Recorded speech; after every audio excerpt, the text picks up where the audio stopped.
Hello everyone. Welcome back to the 1972 Plymouth Cuda. I'd like to start by taking a look at cleaning the interior. Before we can wrench on anything, I want to make sure that I'm not going to contract any diseases or anything. First we'll take a look at the interior and see what we have to start with. I already vacuumed it out fairly decently, but I really want to dig into this. I'm going to tear out that headliner, probably pull the carpet, and I really want to wash down the seats just to see what we have underneath it, and we'll try to get as many mouse droppings and cobwebs and dead spiders out of here as possible. So first, to take out the seats, you got to get underneath it. Unlike the modern cars where the bolts are directly underneath the seat, you have to go underneath the car to get to these. If you have an older car around this era, they're probably about the same, but you can see down here we got the two bolts there and a couple more over here. Just take out the nut and pull the seats with the rest of the bolt up through the top of the car. And it might be kind of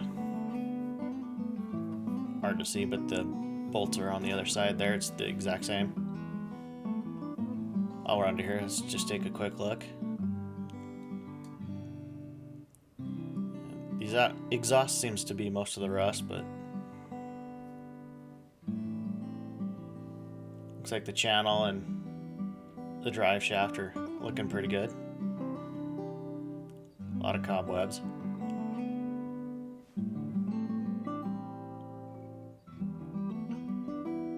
Alright, looks like most of the pans are pretty good. A lot of surface rust on the headers. Frame looks pretty decent. At least from down here, the floor looks pretty good.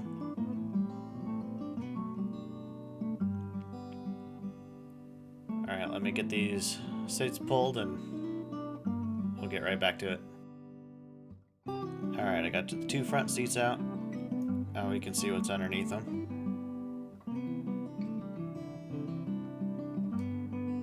Still a lot of dirt and grime underneath it. There's a couple little things that got caught in between the seat.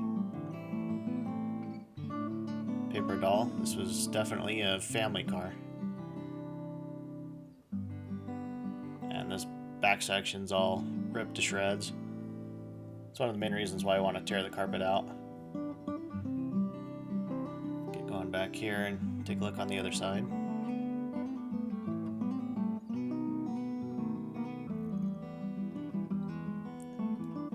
It's pretty much the same thing, a little bit nicer condition.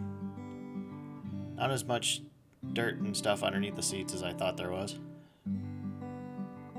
Got a little sticker here. I don't know how long this has been in here, but a lot of the numbers look pretty good. Whatever this went to, the price was apparently $12.99. Try to focus it a little bit for you if you want to see it.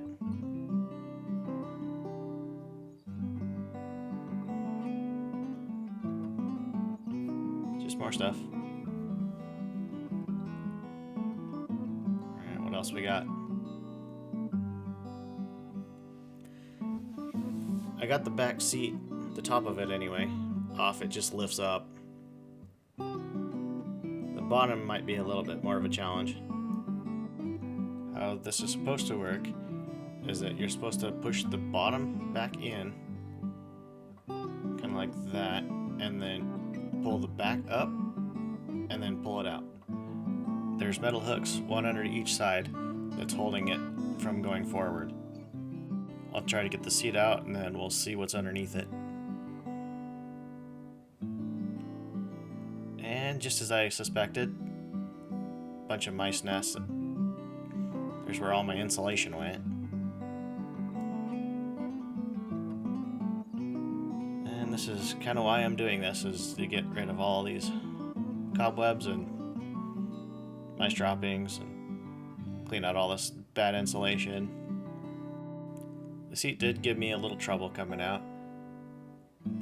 You had to push in the side on the seat belts in order to actually get it out. It was pinching the back of the seat, so it was harder to lift up. Now rest assured, while I'm doing all of this until I can get it fully decontaminated, I've been using gloves and a mold mask and wearing gasketed safety goggles. But now that we got the back seat out, let's take a look at what we got under here. So it turns out the carpet didn't go all the way through. Got a little bare shelf there. Wherever the carpet ended, it's just even more torn up. Not even held down by anything anymore. But I'm gonna rip the carpet out, take out the headliner, and I'm going to try to wash down everything I can, vacuum everything out, make sure the seats are cleaned really good before I put them back in. And before I'm comfortable with actually doing anything inside here, I'm going to put an ozone defogger in here just to make sure everything's fully decontaminated. Now that we've got the seats out, you can take a better look at these, see how the condition is underneath them, and get them all cleaned up. Now that they're actually out in the sun, they look about as good as they feel. A little stiff, a little torn up, and a little grimy. These definitely need a good wash. Now we'll take a look at underneath the seats. See if the springs are any good. If they're even savable. Get this over here. Okay, the springs look pretty good. Gonna need to replace the foam padding. Rail's got a little bit of rust on it. I don't know if I'll replace those or not. Take a look at this one. Alright, this one's got some like rubber bushings on the bottom of these posts, but I didn't notice that on the first one. This is the driver's seat, and it doesn't have those on there. Maybe they've completely disintegrated. Let's go take a look and see if there's some just sitting down. No, it's not stuck to the floor or anything.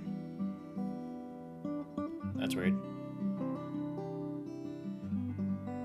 Take a look at the back of the back seat here.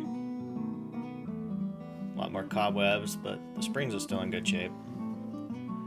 Now, I did find a build cheat back down in between these springs. I'll have to show that to you later. But I took it out and I'm gonna keep it inside and out of the car, because that's some history right there. Underneath this one, it looks pretty good too.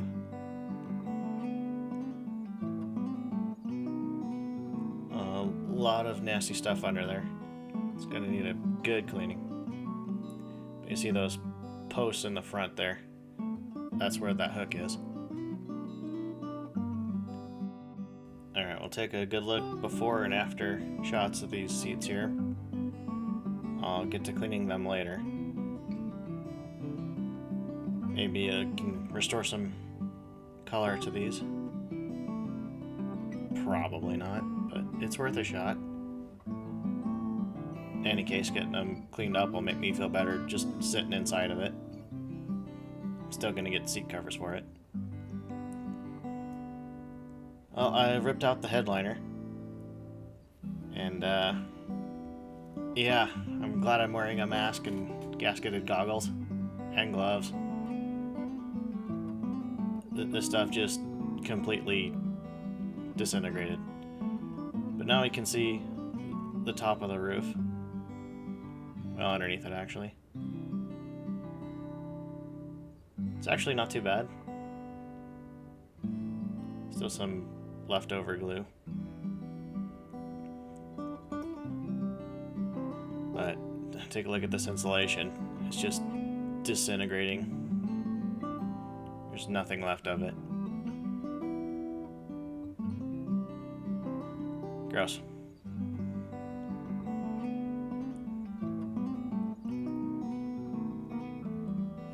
And I'm gonna have to take the shop vac again to all of this stuff.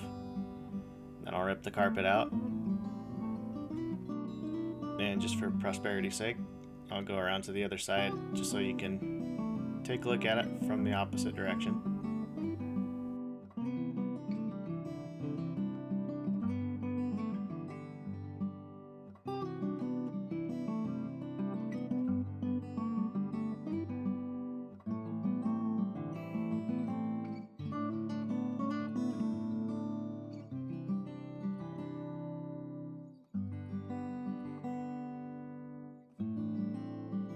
And welcome back.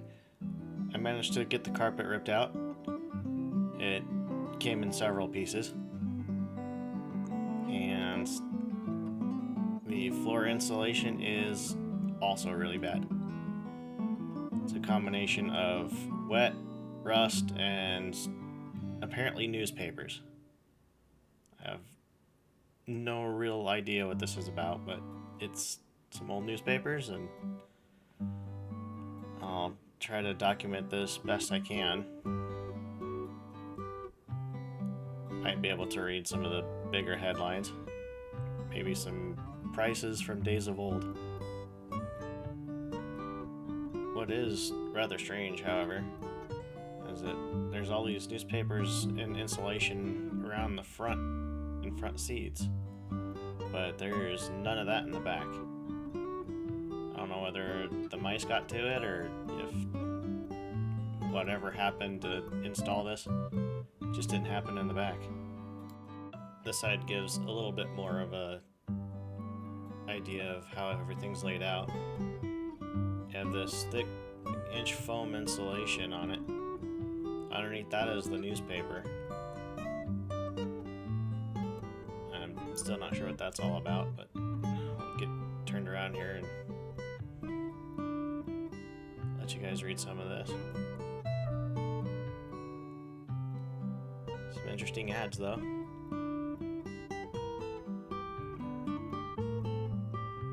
Oh, look at that, reading glasses for just $21.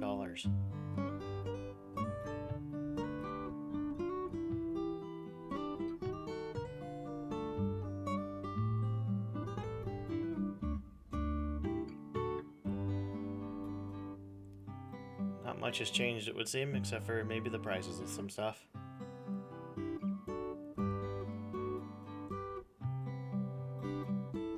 Speaking of mice and rats, we definitely have a rat race here.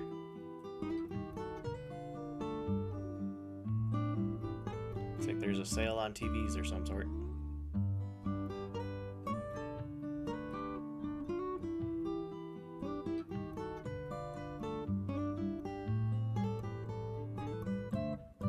Guarantees. Don't really get that anymore either. Anyway, I'll get this pulled out and I'll let you know if I find anything else. And that didn't take long.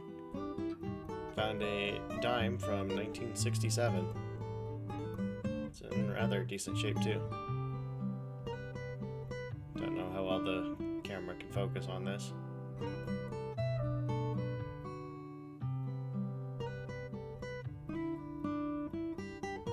Still got some sheen on it.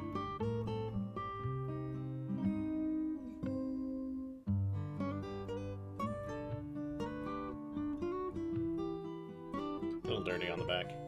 Not too bad. The car has been repainted black.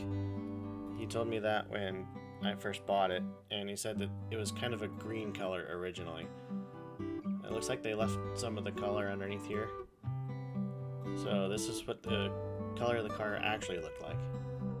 Underneath where the seats go here, the floor doesn't look too bad. Up front in the footwells, it's got some rust on it. I'll have to clean all that out. Try to figure out a way to neutralize it. And make sure I get any water to stop coming in. Now, I didn't want to keep the papers that were under here just because of all the contamination that it had. But while I was putting them in the trash can, I did find something fairly interesting. If we look over here, we can see some tires that would have come on these. These old Mopar cars.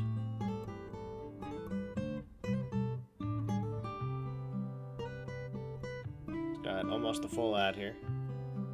If I can adjust it so you guys can read it better. But those are the wheels essentially that I have on it now. Aluminum slotted disc sport wheels. You can see some of the sizes and pricing over here.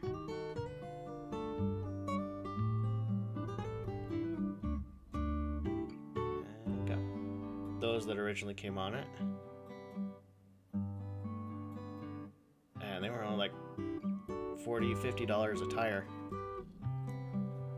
Imagine if we had that today, instead of the almost $900 I spent on the 4. On this side of the ad, we have kind of how it's laid out and rated for all the tires. Steel belted radial, and we have a little graphic here. They don't make tires like these normally. They're considered a little bit more dangerous if they do happen to pop a tire. But that's basically what I have on these. Want to try to at least keep it somewhat original.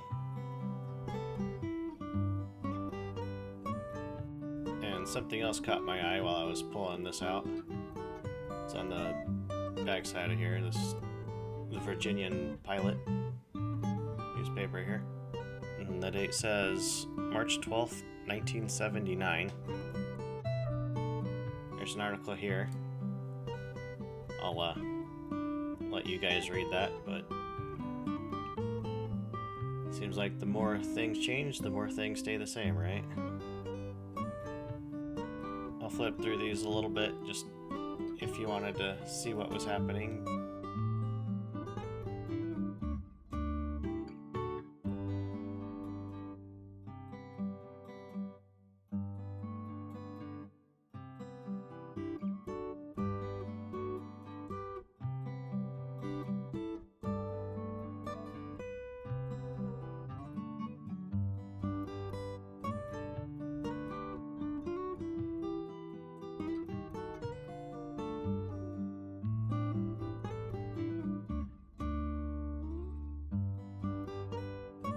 Well, that's enough of reading the newspaper.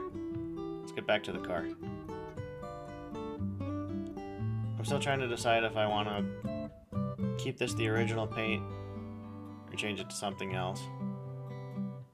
I know this isn't a very common color, even today. Plymouths usually get the plum crazy purple. I'll get the rest of this cleaned up and we'll see what happens, how bad it really is. But I definitely want to get all this rust out of here. Alright, after about a good hour of very thorough vacuuming, managed to get all the small bits and pieces of rust out of here. And the small hole up there eating through the floor pan, but for the most part it's not too bad. I think I did pretty good at finding this.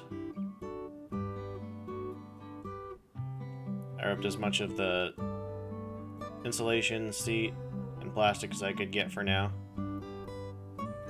Tried to vacuum out off the ceiling, get all the dust and everything out of here.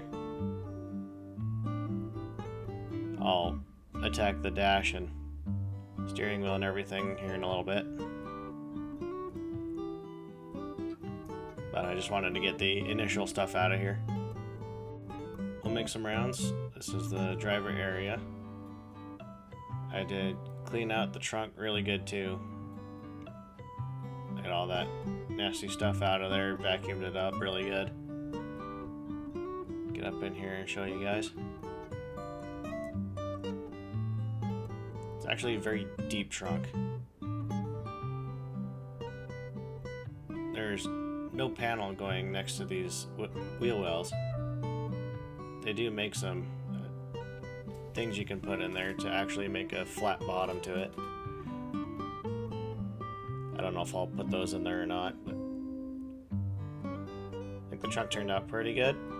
There's a little bit of see-through rust there. There's a lot more cobwebs and spider eggs back here than up in the cabin. I'll have to get some more cleaner and finish it out. Move around to the passenger side. I think it's in a little bit better condition than the driver's side was.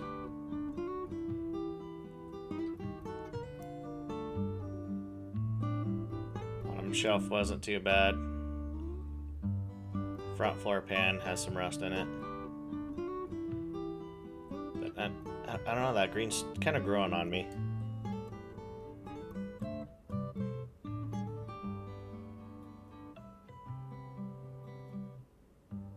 No holes or anything in there.